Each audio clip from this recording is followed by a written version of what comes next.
Olá,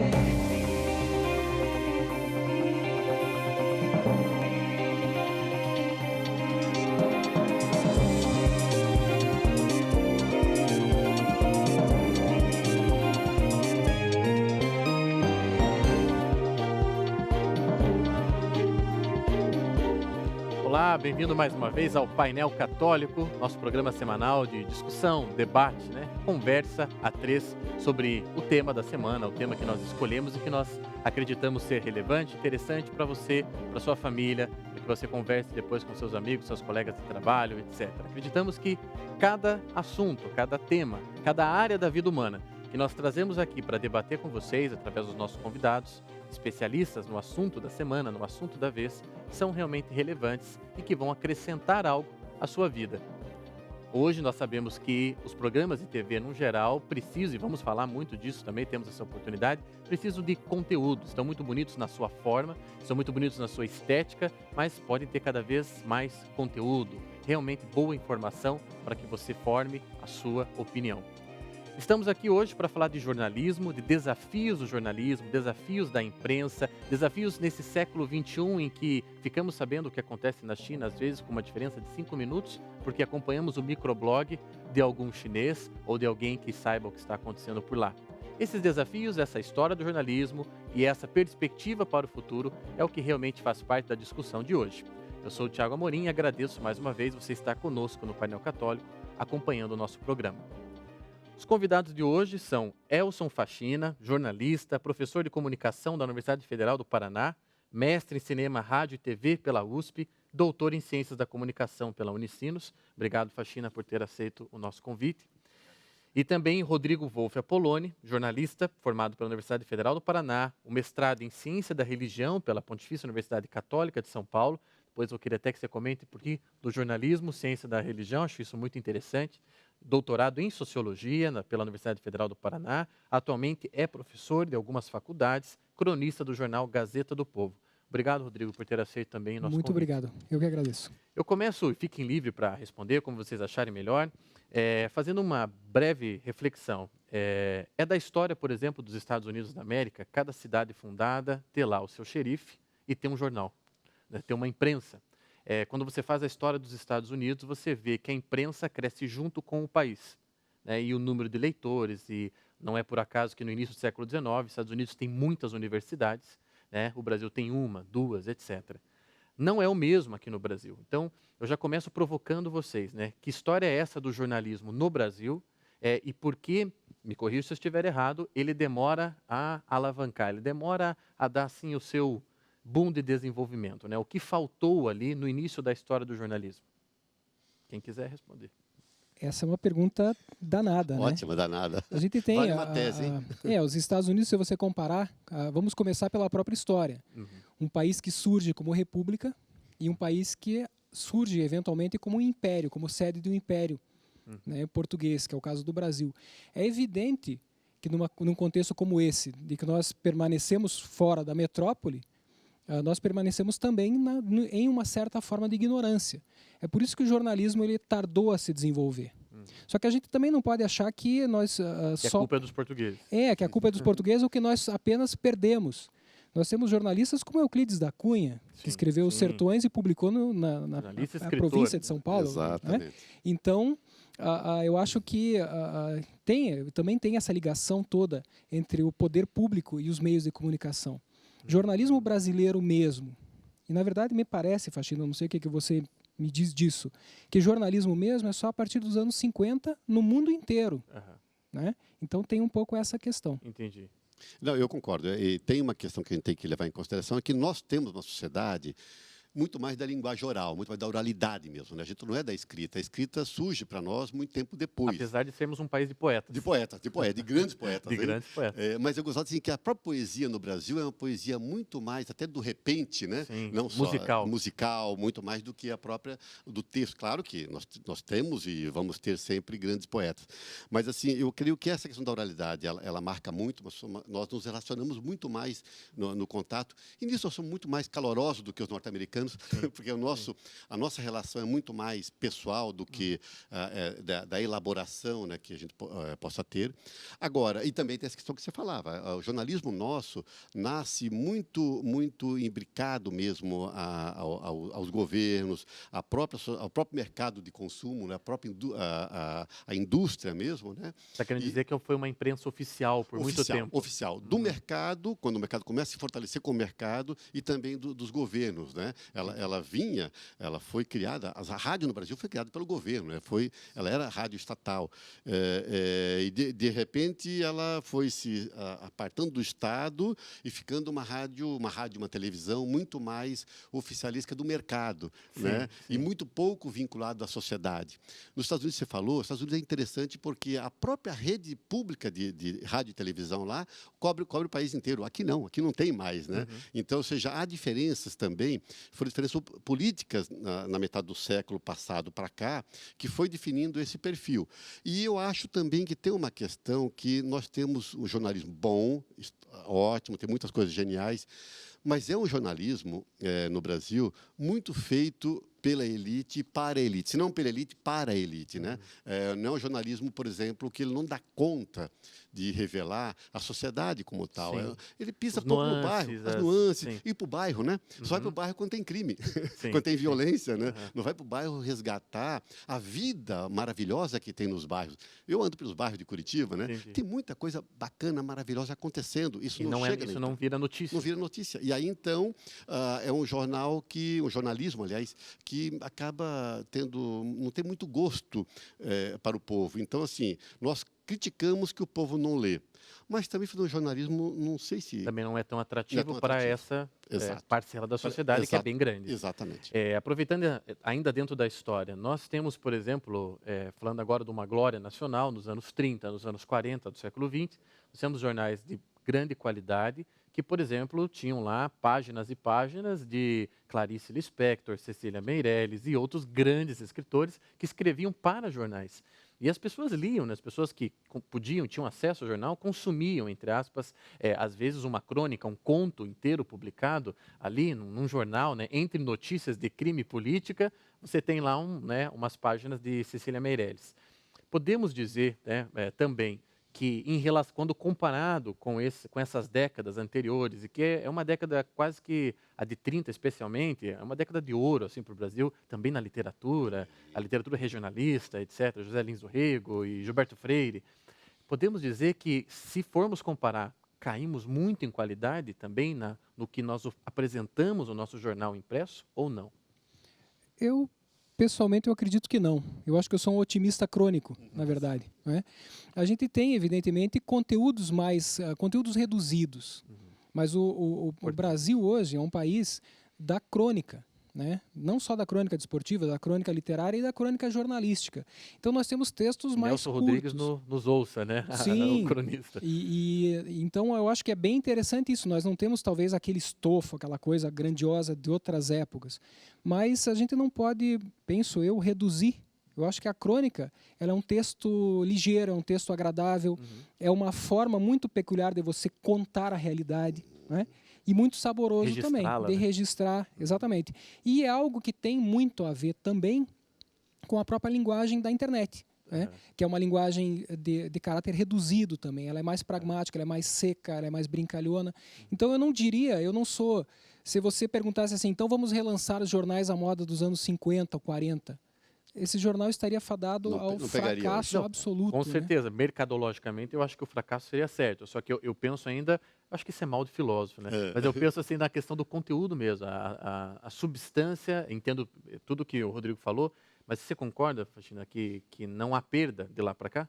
Não, eu acho que perda não. Agora, há uma mudança grande, né? O que é o seguinte, é que a gente é muito mais plural. A gente tem, vamos falar claro, tem muita porcaria, mas também tem muita coisa boa. Tá. Hoje em dia, antigamente você tinha, como era menor espaço, então havia necessidade de até selecionar, né? Então eram, digamos assim, havia muita... Mas também havia porcaria, viu? Mas assim, havia um peso muito maior em ter grandes escritores. Veja, a proporção de letrados era pequena naquele momento. momento, né? Então, você tinha um grupo mais reduzido que escrevia bem. Hoje em dia você tem uma variedade enorme. Então, tem muita porcaria em jornal, em televisão, em rádio, mas também tem muita coisa boa, né? Qualquer jornal que você pega hoje, você vai pensar grandes cronistas, grandes jornalistas que vão trabalhar. O que você tem que fazer hoje é muito mais uma garimpagem. Por exemplo, porque a quantidade aumentou. Exato. Né? Quando cheguei em Curitiba nos anos 70, eu conseguia ler jornal mais da metade dele. Hoje em dia eu não consigo ler mais de uma página, duas, né? Porque eu vou aqui tem informação. O restante é uma superficialidade que não me acrescenta nada mais, né? Então, assim, acho que é uma variedade. Como aumentou muito, então também cresce, né? O leite tem o soro que faz o leite, né, cara? E cresce o leite. Você separa, tem a nata e tem o leite, o soro, né? Entendi, então, sim. você tem que ir para onde está a nata. E tem nata boa no meio do jornalismo. Claro, Agora, claro. tem muito soro, muita coisa descartável no meio. Sim. E qualquer jornal, você pega a Folha de São Paulo hoje, cara, você fala, tem coisa boa, mas tem muita porcaria no meio. Então, hoje te obriga muito mais uma seleção daquilo que você quer ler mesmo, né? Tá. Em certa medida, eu acho que a gente poderia pensar também no seguinte: qual é a finalidade do jornalismo? Claro, isso é uma grande filosofia, a gente podia passar uma semana inteira discutindo isso. Aí eu estou no meu sofá, eu adoro esse tipo de discussão. Mas também a questão de que, se de repente o jornalismo ele também não tem uma feição que é mais descartável, que é mais, aspas, besteirenta, que é mais superficial. Então, isso também é o jornalismo. Porque a vida das pessoas também é feita disso, e na maior parte do tempo é feita disso. Sim. Então, um jornalismo vamos dizer assim, com mais valor e jornalismo com menos valor, eles convivem. Né? E eu acho que a maioria das pessoas sobrevive também disso, dessa soma de temperos. Né? Entendi. Então, quer dizer, as pontas da vida são representadas no jornal, né? Perfeito, as coisas mais graves, substanciais, etc. E também as coisas mais corriqueiras e por aí. Agora, eu acho assim, acho que nós estamos num momento do jornalismo que a gente ainda não sabe muito para onde correr. Tá. Né? Toda essa questão da emergência das mídias sociais... É isso que eu queria falar, Faxina, porque na filosofia a gente ensina, usando Aristóteles, né, tentar simplificando, mas que a gente tem que... A felicidade depende muito em que você consiga optar pelo necessário e não apenas pelo urgente. Perfeito. Que o urgente nem sempre é necessário. Né? Mas o calor do urgente me impele, às vezes, a optar por ele. E a internet, os blogs, as redes sociais, ela é feita de urgência, basicamente. Né? Então, o tempo todo eu preciso comentar sobre isso, porque é isso que está sendo comentado agora. Nem chego a pensar se é necessário opinar sobre esse assunto, se eu tenho qualidade para opinar, etc. e tal. Mas aquela urgência, quer dizer, isso que as redes sociais, a internet, os microblogs, o microtexto, isso influenciou demasiado o jornalismo também, o jornalismo impresso ou não? O jornalismo também está tendo essa dificuldade de optar entre o necessário e o urgente? Eu entendo isso dos anos 80 para cá, quando começa a surgir a necessidade de você ter um jornalismo mais objetivo, um pouco menos denso, no sentido de ser um pouco mais prolixo, no sentido de aprofundar e ser muito mais sintético. Eu creio que nós perdemos alguma coisa. Você ganha de um lado e perde do outro. Né? A gente fala, sempre tem uma luz, ela gera sombra. Né? Então, se você ganha de um lado que você objetiva muito mais a informação, você perde em profundidade. Sim. Eu gosto muito de um texto do Bachelard em que ele fala assim, que o grande problema é que quando a gente tem que sintetizar muita coisa, a gente vai logo para a opinião. E a opinião atravessa o conhecimento. A doxa. Exatamente. A doxa não é epistêmica. Não é epistêmico. Porque você não tem como você adquirir conhecimento abreviando tudo. Né? Então, assim, nós perdemos, para mim não entender, não estou dizendo que é geral. Nós temos muitos jornalistas que mantêm a sua densidade. Mas, eu falo, de modo geral, essa necessidade de você abreviar, a gente está deixando de lado muitas informações. Por exemplo, eu acho, hoje, quando eu leio muita gente que eu leio hoje, eu entendo assim, na pressa ele deu opinião. Entendi. Em vez de dar informação. Eu acho assim, que nós devíamos fazer uma campanha hoje para ter um jornalismo mais informativo e menos opinativo. Que a opinião venha após a informação. né? Eu estava com meus alunos de rádio, eu ouço alguns comentaristas que eu gosto muito, né, que são específicos. Tem um comentarista de saúde da Rádio CBN, que eu gosto porque ele te leva 80%, 90% do tempo dando a informação. Aí, no final, portanto, aí ele dá a opinião. Dizer, então, é legal, porque aí você tem informação e agora, a gente tem outros comentaristas de rádio que o cara fica 90% dando opinião e talvez nem sei se tem a informação. E aí é um problema, porque a gente começa a formar uma sociedade que acha que sabe tudo sem aprofundar em nada. E aí é um problema, porque a gente fica na superfície. Quer dizer, eu estou julgando o que eu vejo, mas não estou olhando na densidade daquilo que eu estou vendo, né? E aí, para mim, esse é um problema do jornalismo atual, que ele não está sabendo se reencontrar nessa convivência com as mídias sociais. Essa situação dramática de tempo, espaço e rapidinho, Rodrigo, assim, em alguns segundos a gente está concluindo o bloco. Perfeito. Dá para transmitir um bom conteúdo em 20 linhas? Dá, tranquilamente, com certeza. Eu garanto isso. Garante isso. Tá. Acabou de dizer o cronista, né? Exato. Nós vamos para o nosso intervalo. O papo está realmente muito agradável. Eu imagino que você esteja gostando também. Fique conosco na Rede Católica da Igreja, que a gente já volta.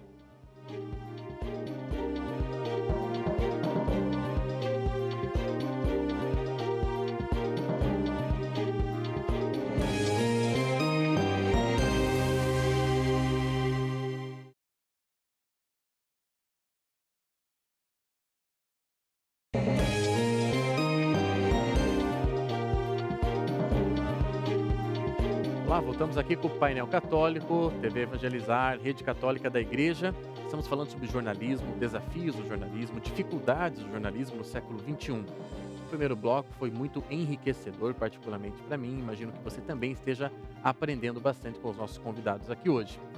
Quero começar esse bloco, antes de dirigir qualquer pergunta aos dois, com um pequeno VT que a nossa produção preparou, já que falamos sobre a história do jornalismo no Brasil. E nesse VT nós vamos ter ali um breve resumo sobre essa trajetória do jornalismo. Presta atenção.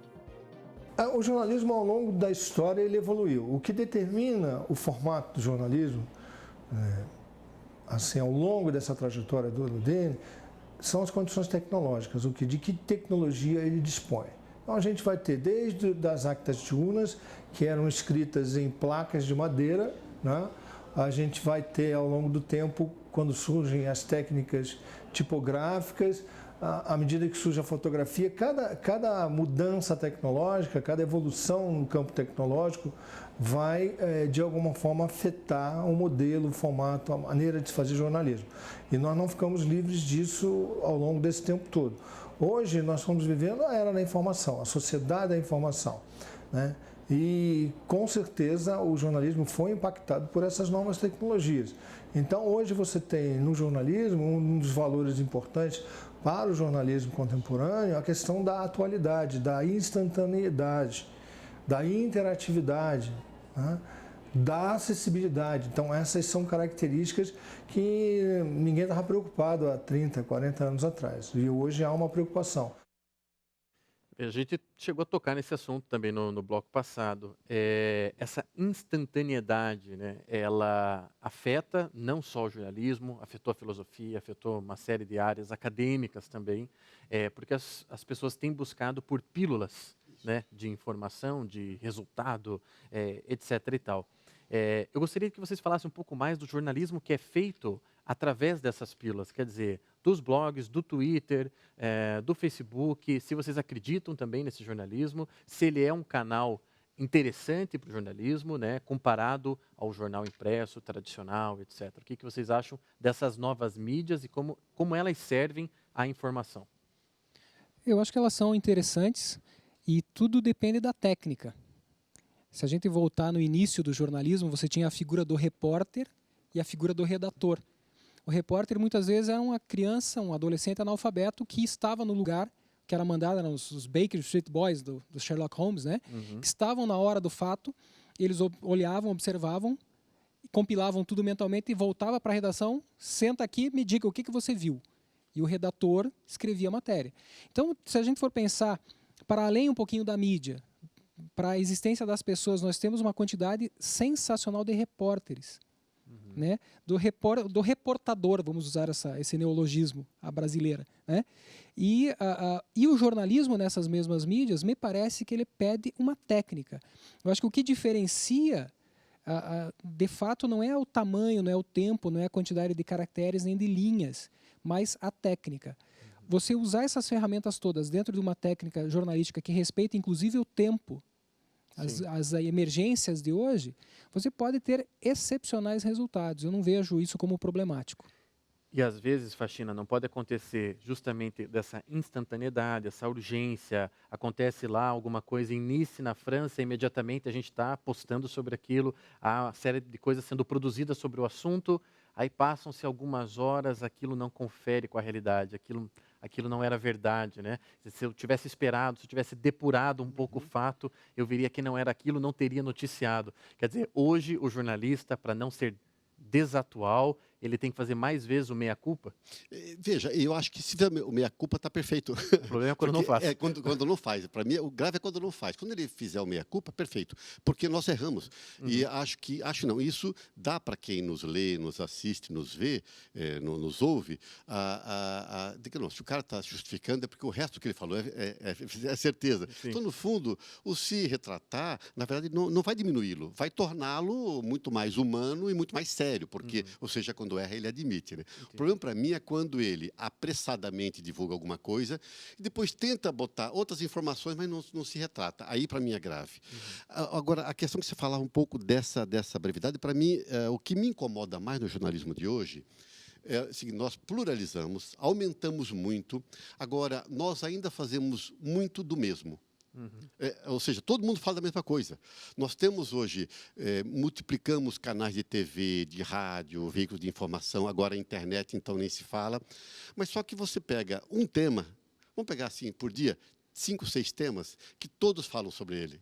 E aí é um problema, porque é todo mundo querendo falar na frente do outro, rapidamente na frente do outro, e ninguém vai aprofundar. E pior, ninguém vai ver outras milhares de informações que acontecem todos os dias na sociedade. Então, para mim, a gente deveria repensar o jornalismo como aquele que, em vez de concorrer com o outro, não, ele disse, eu tenho que dizer também, tem que dizer algo na frente dele para ser melhor, é dizer, pô, que legal que ele disse, deixa eu mostrar alguma coisa que ninguém disse ainda, quer dizer, deixa eu buscar outras informações que estão na sociedade que ninguém disse.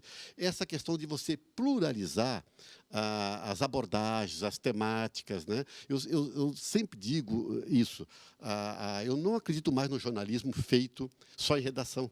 Né? Sem mim, contato com a vida. Uma frase muito legal que o Frei Beto acabou divulgando, mas ela tem outras nuances, é mais antiga que ele, que fala assim, que a cabeça pensa onde o pé pisa. E se você só pisa junto com as elites, nas classes altas, nos políticos, só vai falar deles. Faxina, tem um filósofo que eu estudo, que é Ortega y Gasset, não sei se você já ouviu falar dele, ele diz assim, que experiência é pensar com os pés. Com os pés. E é isso, né, cara?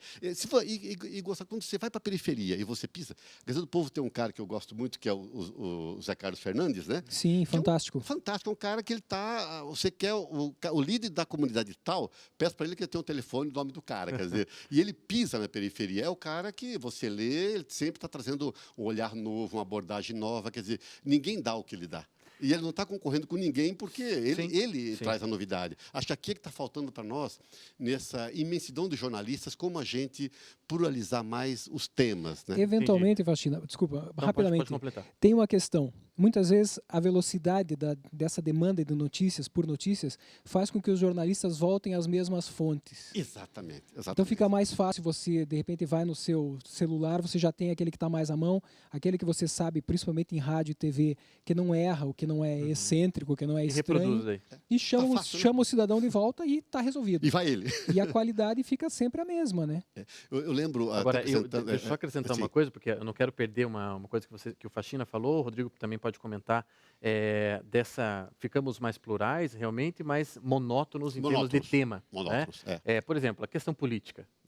Eu cansei de ver pessoas próximas a mim, intelectuais, não intelectuais, pessoas das classes mais baixas, né? Pessoas que eu encontro na rua falando De novo esse assunto? De novo? Não aguento mais ouvir falar disso. Cunha, de novo? Ele ainda é notícia. Quer dizer, impeachment, só falam disso agora. Sim. É claro, as coisas, obviamente, a gente não está dizendo que essas coisas não são graves, não devam ser noticiadas, que isso não deva estar na cena pública, mas tem a ver muito com o que o Faxina falou, quer dizer, o país fica de um tema só, é um samba de uma nota só, né? Não tem variedade. Então as pessoas, me parece assim, as pessoas mais simples, né? Não quero ser elitista no comentário, mas as pessoas mais simples se desinteressam, né? Porque mais do mesmo, né? Eu vi pessoas assistindo isso assim em locais públicos e dizendo, de novo, não aguento mais ouvir falar disso, né? Mas aí a gente poderia aprofundar um pouquinho, mas sem aprofundar tanto para não tornar prolixa a coisa, que são grandes temas do jornalismo. Quem que define, por exemplo, a agenda do grande jornalismo? Quem define a agenda do jornalismo inteiro? Vamos falar sobre, por exemplo, Michel Maffezoli, quando ele fala sobre o localismo, sobre a importância do local, a importância do teu bairro, da sua rua e assim por diante. É evidente, nós temos, em Curitiba, são mais de 200 jornais de bairro. As pessoas normalmente não se dão conta disso. Me parece que a qualidade não é exatamente o forte de muitos desses veículos. Mas se eu tivesse um jornalismo local, de alta qualidade, forte, que tem aquele caráter do jornalismo popular, em contraposição ao jornalismo sensacionalista dos jornais sangrentos, vamos dizer assim, eu teria as duas facetas. Eu tenho o grande jornalismo, o jornalismo dessas grandes crises, dessa grande agenda, e teria o jornalismo mais local. Isso é uma coisa que eu acho que, inclusive, poderia diferenciar os jornalismos locais. Eu ia falar assim daqui do jornalismo de Curitiba, mas esse é um programa que vai além. Nacional. O Brasil todo está nos Então vamos dizer assim, os jornalismos locais eles teriam muito a oferecer se eles tivessem mais qualidade, primeiro, e segundo, se eles dependessem menos do poder público. Até o meu diretor estava participando aqui junto comigo também, dizendo que as redes sociais talvez também estejam fazendo esse sucesso, esse volume todo, porque ela se torna local. Porque, veja, a rede de conexão do sujeito ali no Facebook são amigos da cidade, do bairro, etc., pessoas da faculdade. Então, assim, o que eles comentam uns com os outros é sobre a peça de teatro que vai passar na cidade dele, é sobre as coisas, o crime que aconteceu no bairro dele. Então, ela se torna, parece mais interessante porque ela é mais local, né? E que o grande jornal não consegue. Esse grande jornal, nós já falamos, ele tem que atender a grandes interesses de mercado, etc. e tal. Ao mesmo tempo, né, eu vi um jornalista um dia comentando que a população brasileira nos últimos, 40, 50 anos duplicou, né? Hoje somos 200 milhões de brasileiros e o número de jornais impressos vendidos é o mesmo. Quer dizer, as informações estão sendo buscadas em outros locais, né, em outros lugares. Os jornais mesmo, eles não estão se repensando nesse sentido?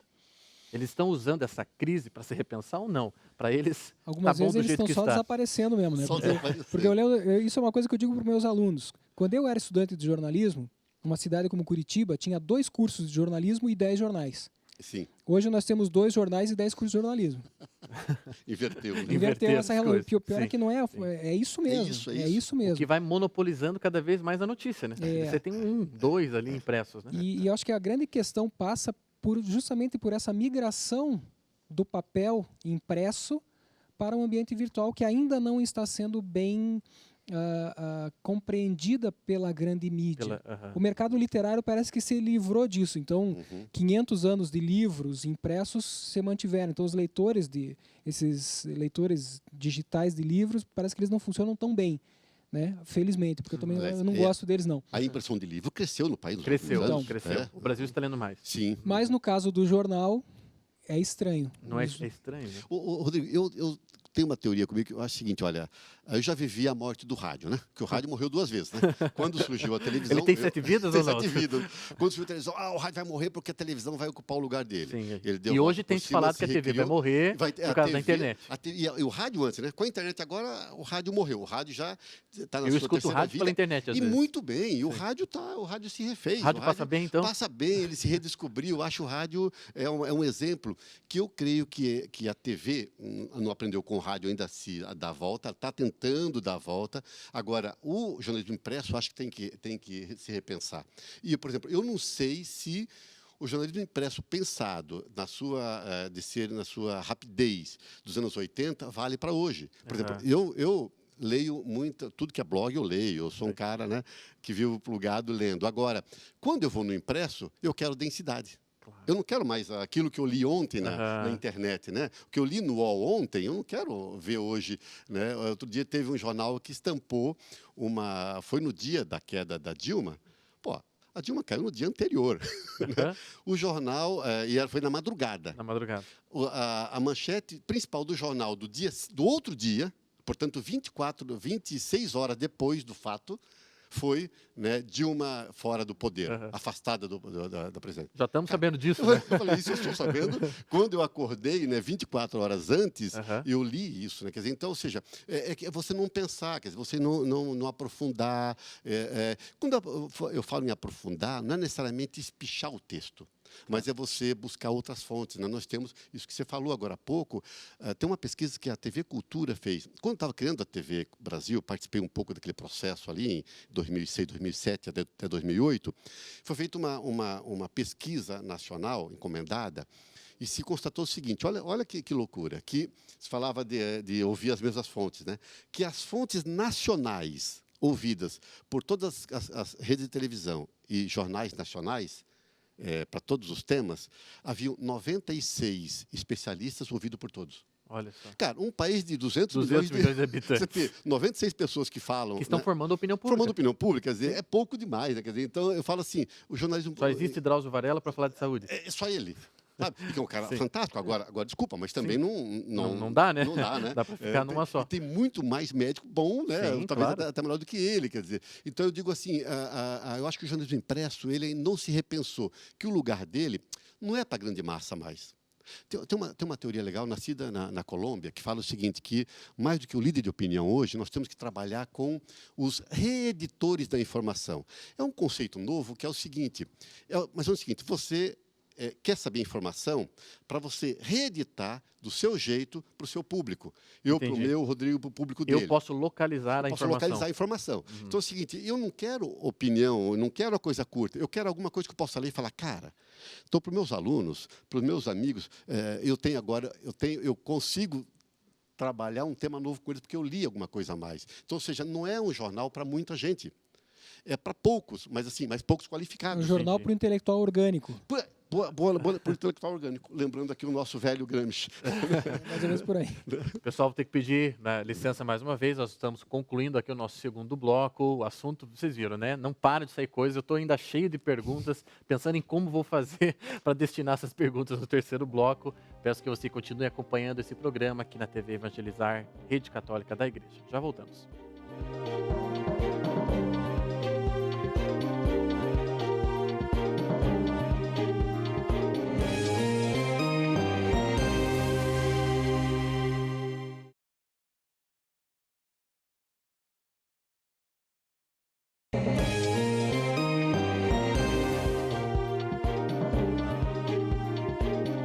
Olá, mais uma vez, voltamos aqui com o Painel Católico, nosso último bloco, de discussões, né? E tenho já várias perguntas ainda na minha cabeça, espero que você esteja conseguindo acompanhar essa discussão tão rica, tão esclarecedora sobre o tema do jornalismo. Dirijo aqui tanto ao Elcio quanto ao Rodrigo. Hoje nós temos aí uma série de investigações policiais acontecendo. É claro que a mais famosa é a da Lava Jato, é a mais noticiada nacionalmente, e muitas coisas, e eu me lembro da quebra do sigilo dos grampos, né? Enfim, aquele dia fatídico para a nação brasileira, etc. e tal, e que as pessoas acabaram indo às ruas, e um veículo de informação acabou dando a notícia por primeiro, né? Um veículo de uma TV privada, uma TV paga. Qual é o papel desse jornalismo investigativo? Ele sempre existiu, primeira pergunta, ele sempre existiu, porque, mais uma vez, comparando com outros países, eles parece ser mais comum que coisas aconteçam lá devido ao trabalho de jornalistas.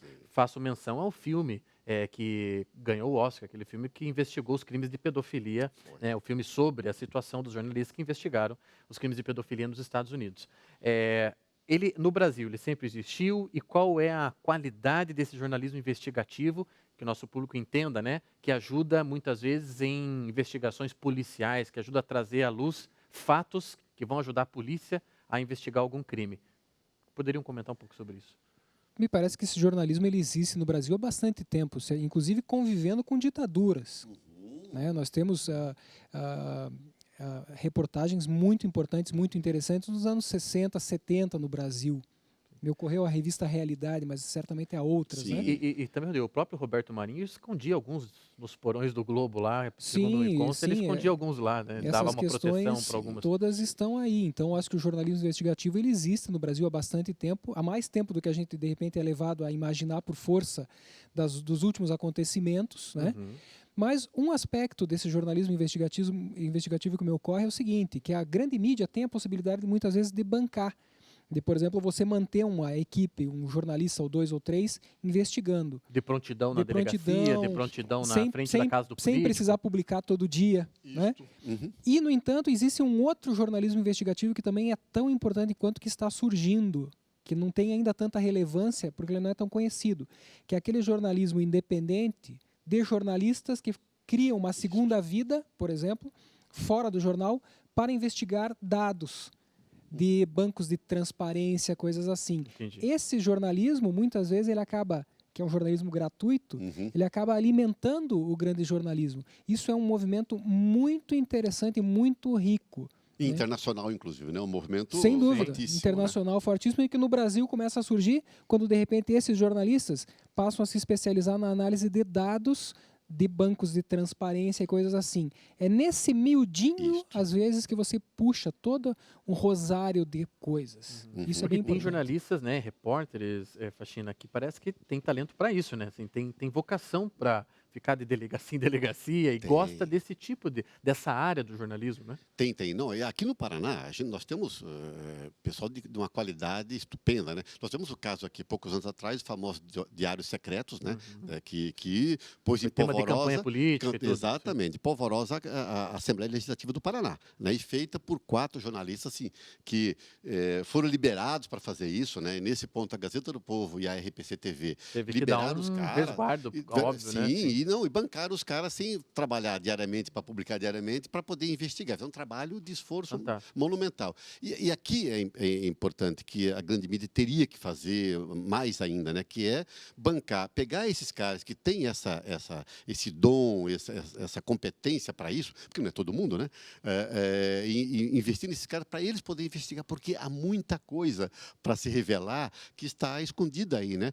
O Fantástico tem feito muitas coisas, claro que é pautado também, mas assim, pegar os municípios do Brasil inteiro, né? Municípios que têm aquelas falcatruas ali, então tem coisa muito interessante. O Faustini é um repórter nacional da Rede Globo que eu acho que tem essa pegada, e é um cara... Isso não é sensacionalismo, não, né? Não. Porque existe aquela coisa do sensacionalismo que também. Que aí é... Que às vezes descamba para isso. Descamba Secretos não. É uma coisa de realmente qualidade. De qualidade. Que levou um tempo nas sombras para ser feita, né? Ficar 2 anos ali investigando antes de poder, então se bancou. O que eu quero destacar é o seguinte, é que às vezes se confunde jornalismo investigativo. De atrás eu ouvi falar que agora com a Lava Jato nós temos o boom do jornalismo investigativo no Brasil. Mentira. Lava Jato não é jornalismo investigativo, né? Explica para o nosso telespectador por quê. Porque é declaratório. Ele só divulga aquilo que declara. Alguém declarou, ele está divulgando. Então chama-se jornalismo declaratório. E sabe quem disse isso? Não sou eu, não. Foi o próprio Caco Barcelos, repórter nacional da Rede Globo, num programa da Globo News. Quando uma repórter perguntou para ele, né, esse momento do jornalismo investigativo, ele falou, não é jornalismo investigativo no Brasil nesse momento. É só declaratório, só divulga declaração. Nós não estamos descobrindo nada. Estamos repassando. Repassando. E pior, repassando aquilo pouquinho que me passa, né? E não procurando mais, não investigando mais, então não há nenhuma investigação nessa cobertura da Lava Jato, nenhuma. Não há nenhum esforço jornalístico. É muito mais uma corrida atrás do ouro. É assim, eu quero divulgar no meu veículo antes do Rodrigo, então eu tento fazer um acordo com a Polícia Federal, com o Ministério Público, com o juiz, para que vaze para mim, não vaze para ele antes, para eu sair na frente. Então é muito mais uma concorrência até desleal, vamos ser sinceros, do que investigação. Investigação especialização é outra coisa. Isso que o Rodrigo falou agora há pouco, né? Desse movimento internacional, que os caras vão se especializando, e nós temos gente hoje trabalhando que a gente nem sabe quem é, sabe? Sim, claro. Buscando esses bancos de dados, para amanhã a gente saber o que está acontecendo. Tem um caso do jornalista do Paraná, que foi na fronteira agora, esse caso divulgado recentemente, no Paraguai, de um preso brasileiro que construiu a própria cela, vivia muito bem numa prisão lá, que caiu, inclusive, a ministra, né, da Justiça do Paraguai, foi feita por um jornalista nosso. E ele, inclusive, fez um acordo com o jornal, que pagou, ele foi e ficou 15 dias investigando isso. Né? Quer dizer, e aí é o cara que... Isso é investigativo. Isso é investigativo. E isso faz falta no nosso jornalismo. Deixa eu aproveitar também, Rodrigo, que um ponto que eu queria tocar. Vamos falar um pouco mais de opinião também, quando o jornalista... que também é permitido, óbvio, ao jornalista dar a sua opinião, né? Como dizia o Faxina, no 90-10, ele pode dar 90% de dados e pode dar 10% de opinião, por que não?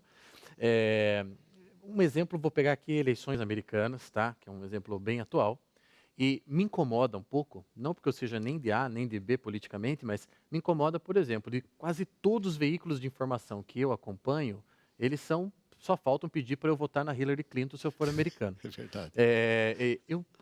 Cadê a pluralidade? Né? O nosso jornalismo brasileiro é ideológico ou não? E quando eu digo ideológico, digo já com uma vertente já de esquerda muito mais sobressalente que de direita.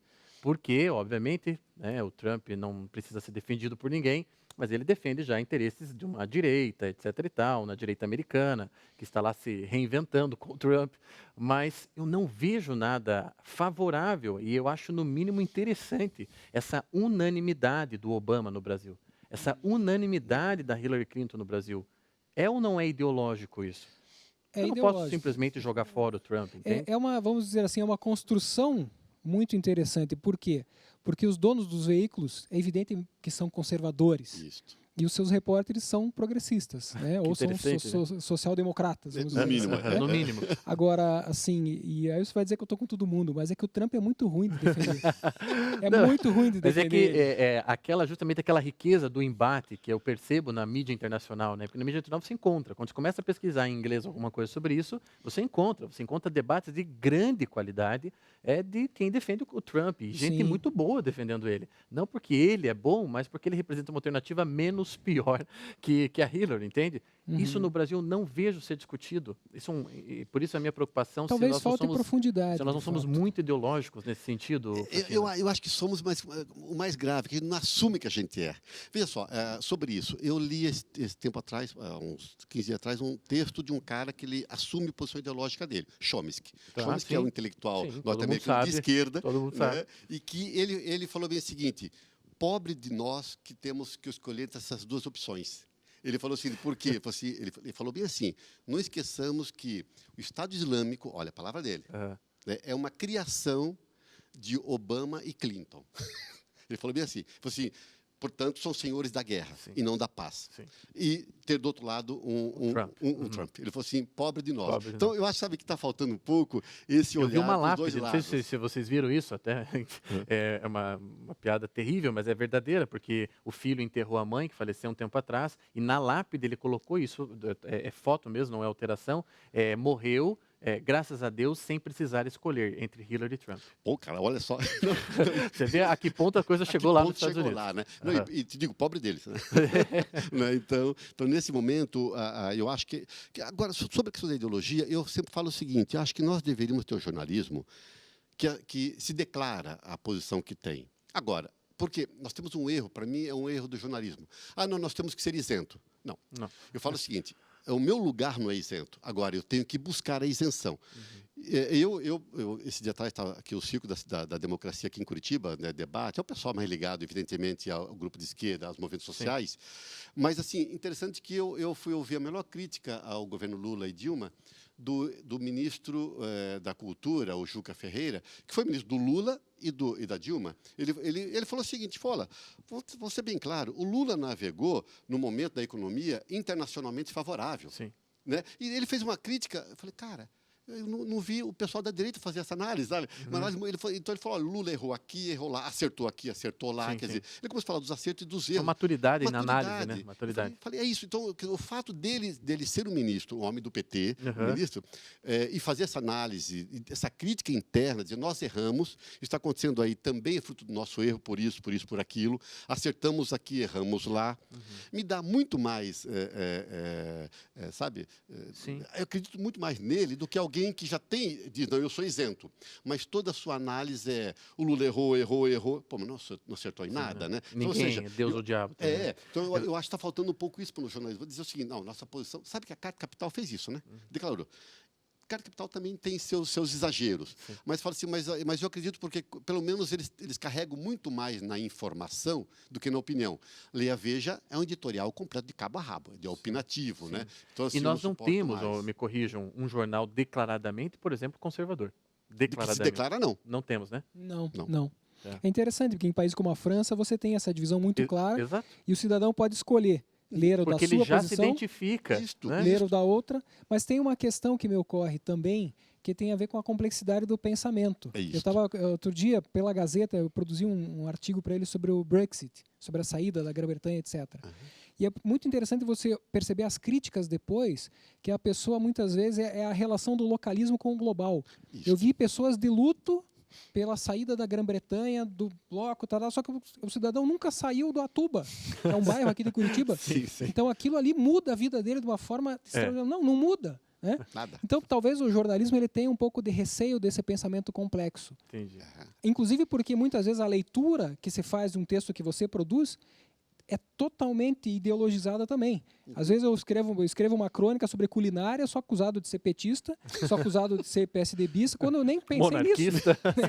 Monarquista, eu nem estava pensando nisso, né? Só queria fazer um texto legal, né? Então, de repente, talvez o receio de levantar opiniões contrárias e de levar crítica também interfira para que todo mundo fique meio pasteurizado na sua. Exato, essa pasteurização que incomoda, eu acho, né, enfim, não é saudável para o ambiente cultural, intelectual. Nós estamos caminhando para o final do bloco e eu sempre deixo um minuto para que os convidados, a partir de todas as discussões que a gente teve, do que a gente conseguiu falar, deixem o seu último recado sobre o assunto, sobre o tema, o que você gostaria ainda de acrescentar dentro daquilo que nós conversamos. E já agradecendo a presença de ambos, claro. Faxina, uma última palavra para o nosso telespectador? Olha, leia de tudo, não leia só de um lado, não assista só uma televisão, assista vários veículos, ouça várias rádios, leia vários jornais, vários blogs e tire a sua conclusão. Não confie naquele que apresse e te dá logo a opinião, né? Confie naquele que te dá informações para que você forme a opinião. Você não tem que ter a opinião dele, tem que ter a sua opinião. Então, assim, você tem que ser uma pessoa crítica. E você só vai ser crítico real se você tiver muitas informações, que aí você vai acabar formando o seu juízo de valor, que pode ser diferente do meu, diferente do Tiago, diferente do Rodrigo, porque é a sua opinião. Então, isso é fundamental. Eu quero agora mudar de assunto, mas rapidamente, convidar você, se você não assistiu ainda hoje, às 8 da noite, aqui na TV Evangelizar, tem um documentário que eu tive o prazer de dirigir, com meu grande amigo, trabalhei com ele 8 anos, Dom Pedro Fedalto, né? Hoje, às 8 da noite, olha o título, Pedro, As Pedras e o Pastor. Você vai conhecer um personagem fantástico da Igreja do Brasil, da Igreja de Curitiba muito mais particularmente, né? E você vai ver como que esse homem foi um homem de acolhida, um grande homem, que está fazendo hoje 90 anos. Portanto, eu encerro com esse seu convite. Hoje, 8 da noite, aqui, acompanhe esse documentário que tive o prazer de dirigir. Ótimo. Todo mundo ligado na TV Evangelizar, então, para assistir o documentário. Obrigado, viu, Faxina? Rodrigo? Bom, eu fecho a minha participação com uma mensagem de otimismo. Eu acho que nunca houve tanta informação. Qualquer adolescente, qualquer criança, adolescente de 12, 13 anos, teve mais acesso a informações na sua vida hoje do que um Galileu Galilei teve durante sua vida inteira. Né? Claro, o Galileu aproveitava muito melhor as informações pelo jeito. Né? Agora, se as pessoas souberem ler, né, e se elas se derem conta da quantidade de coisas que elas têm para ler e forem atrás, elas têm certamente muita chance de ter excelentes resultados e o mundo, eu tenho certeza, vai ser melhor, cada vez melhor. Muito obrigado também, Rodrigo. Obrigado a você que está nos acompanhando. Peço que você continue assistindo o nosso programa, que ainda não acabou. Não esqueça que a gente volta para o último bloco, aquela mensagem final que eu tenho para você que acompanhou o programa, que acompanhou as discussões. Não saia daí, já voltamos.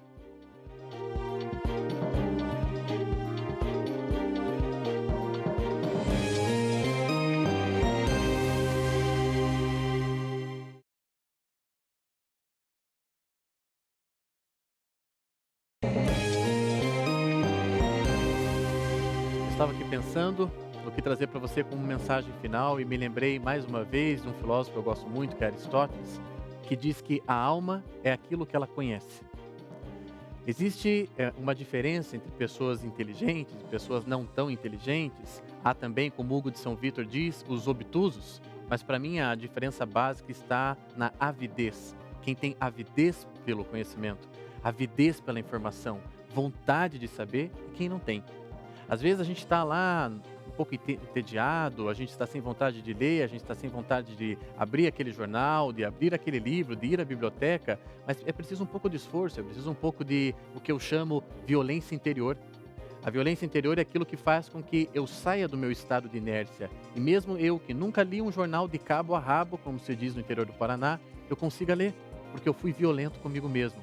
A minha avidez será despertada conforme eu alimentar esses pequenos desejos de conhecimento. Porque o mesmo Aristóteles disse que o homem nasceu para conhecer. E todo homem tem desejo de conhecimento. Se esse conhecimento me chega por um jornal, por um livro, pela TV, pela internet, não importa. O que eu tenho que fazer é continuar alimentando esse meu desejo e minha avidez de conhecer. Eu deixo essa mensagem para você, me despeço de você aqui hoje. Esse é meu último programa à frente do painel católico. Estou de malas prontas para um outro país. Vou tentar buscar lá, com muita avidez, alguns projetos de vida que eu tenho. Agradeço esse tempo juntos a todo mundo da TV Evangelizar e da Rede Católica da Igreja e especialmente agradeço a você que esteve comigo ao longo desse tempo, desse novo programa aqui da nossa TV e que eu espero que continue contribuindo com mais informação para todo mundo. Um abraço, até uma próxima.